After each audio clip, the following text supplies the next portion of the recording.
Welcome back to Gary's Garage. It's October now, October 17th, 18th. Can't remember. The weekend ago, I took the trusty Busa out for her first big run, and it broke down. Don't quite know what was wrong. It fuffed and farted and popped and banged and just cut out.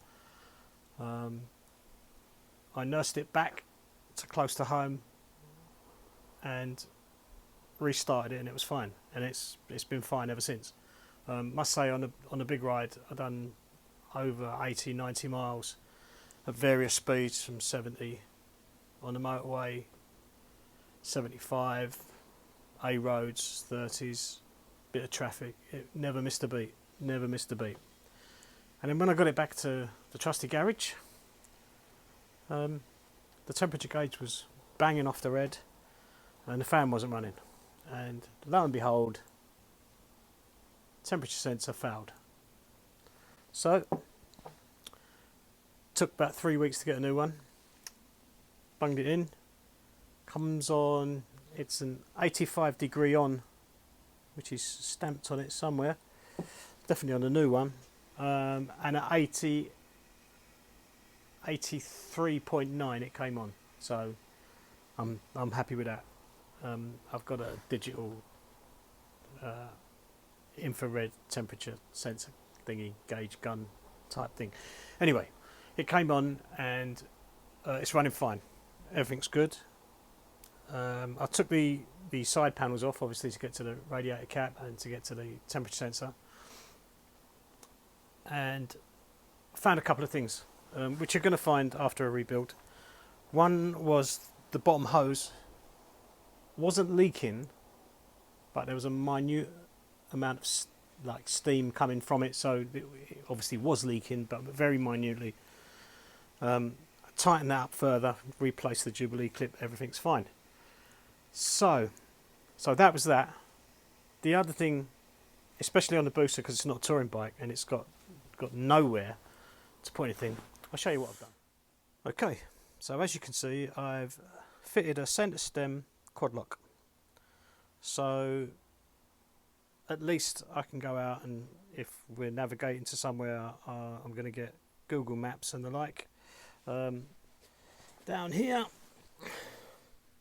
is where the new temperature sensor has been fitted. Nice, brand shiny new one. I also found, which was quite strange, which I'd never seen before, it was hidden behind a bit of black tape, was these two wires. Now they are a switched live, and they were just bare in the loom, and of course we're in danger of touching each other. Those two wires were bare in a bit of tape, which I'd never noticed, and had a danger of touching themselves. Now I had been suffering some battery loss, so I'm assuming from time to time it was just arcing. Very lucky nothing else happened, like it caught fire or something like that. I've since been over the whole loom, just checking all the connections, wiring, anything dodgy. You've got to remember this, I don't know anything about the loom, where it came from, if it's original. It is on the bike. It seems to have had a couple of additions, but it all seems to check out. I probably think that at some stage, because they're in the fairing panel, there is a hole with a grommet in it, which looks like the exact size of like 12 volt cigarette lighter power socket. So at some stage that was obviously removed. The wires weren't terminated properly, and there we have it. I've since started it. The last time I started it was about a week ago. Now before, if I come out after a week and started it, it would start, but it'd be very sluggish. Now she bangs, she's straight off. So that's all done. Another bit of news. Now, I've been deliberating for some time about getting a replacement fairing kit in the colours that I want, in the copper and gold. Copper and gold? Copper and silver. I got in touch with a company, I won't name yet because I haven't received the fairing, so if they're crap, I'll let you know. But I've watched a few YouTube videos of these. I dare say they're obviously Chinese, but the videos that I've seen on the reviews and the fitting in the colours that I'm getting have been second to none. Fit perfect, paintwork is unbelievable, because I just haven't got £3,500 to spray these original fairings. So if circumstances change, I've ordered it. I'm waiting for it to come. In fact, they said, because they didn't have the colours I wanted on the website, so I emailed them and said, can you do these colours? Sent them the photo. Came back straight away and said, yes, we can do that for you. Which is great customer service. So the next thing, I got an email, obviously after I paid for it, got an email back saying it's going into manufacture. When it's done, they'll send me some photographs, and if I'm happy with the photographs, they'll ship it out. So don't really know where it's coming from. The cost was in Canadian dollars, so I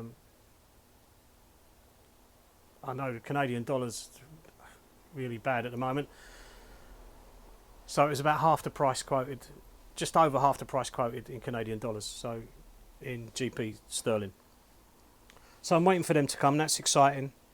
I've got some repair work to do here. So on this bottom under tray, someone fitted repeaters. I think I've mentioned it before. I've got the holes there now. I've got the fiberglass kit. I'm going to fiberglass it. Obviously, when I start taking the fairings off, I'll do that. Because obviously I'm looking at probably 6 to 8 weeks to get the fairings. So we're October now, so you're looking at Christmas time. There's not a lot of chance of me going out on this Christmas time. So I'm totting up at the moment whether I put the side fairings and the panels back or just leave it as it is and wait for the new fairings to come.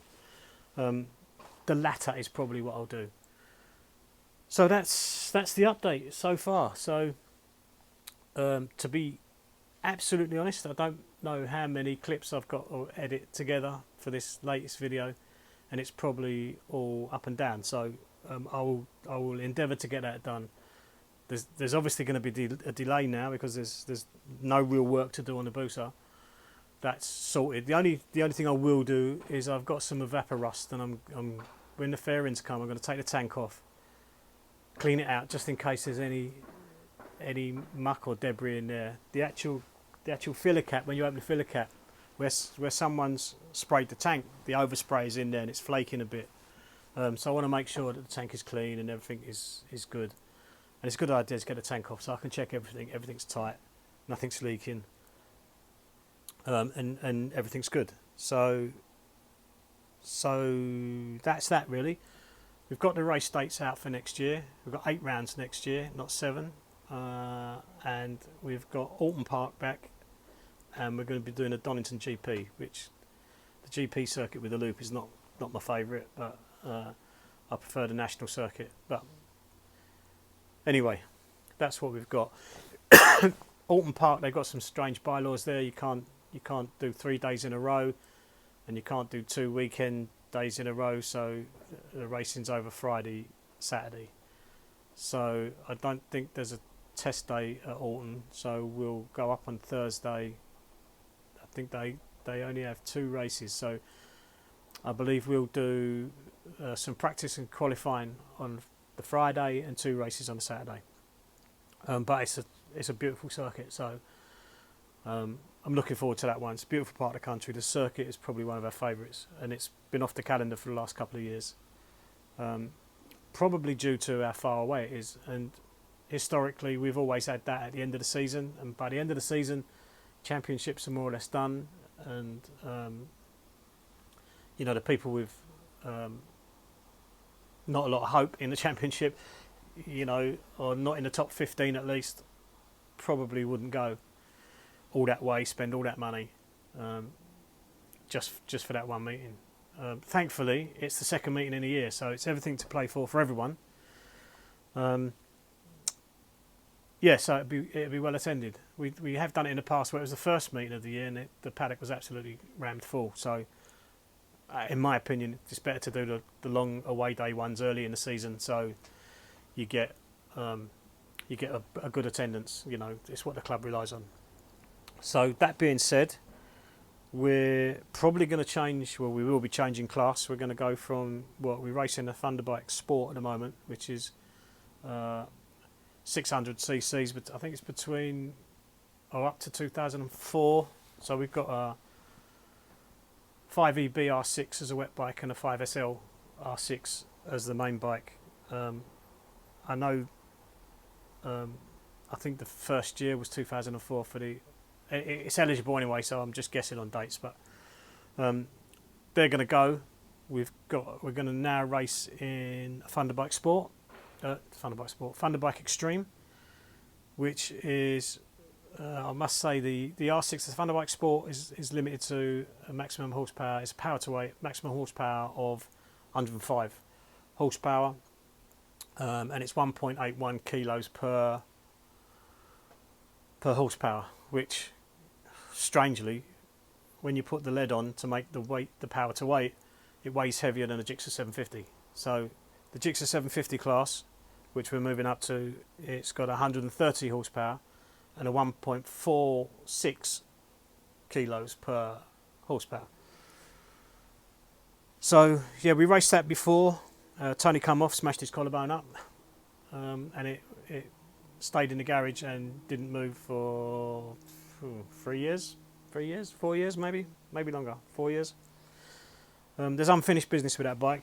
It's a superb bike, and Tony loved to ride it, so we're going to give it another crack with that. The only downside is that we race with Thunderbike Ultra, which is just like an open class, 1000cc, do as you like. But hopefully a lot of them won't get in the way, because Tony's obviously a very experienced ex-BSB rider, and or Super Cup as it was known then. So sometimes they do get in the way. But and another reason for change is next season in our class we run Thunderbike Sport with Super Twins. Now next year they're going to run Thunderbike Sport, Super Twins and a new CB500 class. And it's just going to be too crowded to do anything meaningful. So we're going to go back to Thunderbike Extreme. I'm very confident there. We're well versed on a bike. We've had the engine out 3 times. We smashed the gearbox up, which was our fault really. We weren't meticulous enough setting up the quick shifter. And if I can find them, I'll put some pictures up. But I think it was second and third. The dogs jammed together. I couldn't get them out. At the time, we only had one bike, and we went all the way to Pembury. I think it was the first race or qualifying. I can't remember. Done that a weekend over. So I went all the way to Pembury in South Wales for nothing really. Obviously, lesson learned since then. We've been meticulous in setting up all of the quick shifter, the slipper clutch, everything, so that doesn't occur. So we've rebuilt that engine 2 or 3 times. They're great engines to work on. In fact, it's just a slightly smaller engine than the Hayabusa, which has made it a bit easier for me working on this one. But yeah, we're well versed in the bike. So that's it for now. Hopefully, I've got enough content to post another video. Keep watching if you like it. If you've got any comments, bung them in, good or bad. Don't really care. Won't take much notice of the bad, but the good is always good. And anything else really that you'd like to see, or anything you'd like to know, what I've done so far in rebuilding my 1999 Gen 1 Hayabusa, which I'm totally in love with. That's it. See you all next time.